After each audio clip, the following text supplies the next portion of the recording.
At the edge of the city stood a narrow bookstore that did not advertise. Its sign had faded so completely that people stopped seeing it, as if the letters had learned how to hide. Inside, the shelves were uneven, the floor creaked in thoughtful places, and the air smelled of dust and rain that had never fallen indoors. The shopkeeper was an old woman who never asked what you wanted. Instead, she listened, not to words, but to the pauses between them. When customers spoke too quickly, she would tilt her head. When they hesitated, she smiled. Then she reached for a book that looked ordinary, always thinner than expected, and placed it in their hands. One evening, a young man entered just before closing. He had the tired look of someone who had spent years finishing other people's sentences. He said he wanted anything and immediately apologized for being unclear. The shopkeeper nodded, as if this made perfect sense. She handed him a book with a blank cover. At home,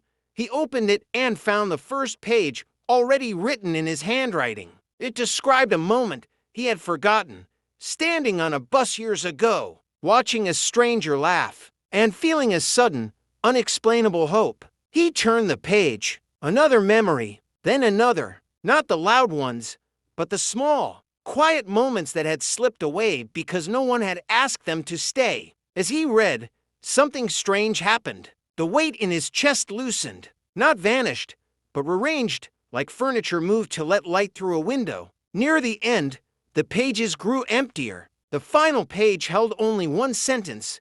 You were allowed to pause. The next day, he returned to the bookstore to thank the woman, but the shop was gone. In its place stood a blank wall, clean and uninterested. Yet when he turned away, he noticed something new in himself. When people rushed him, he waited. When words failed him, he let them.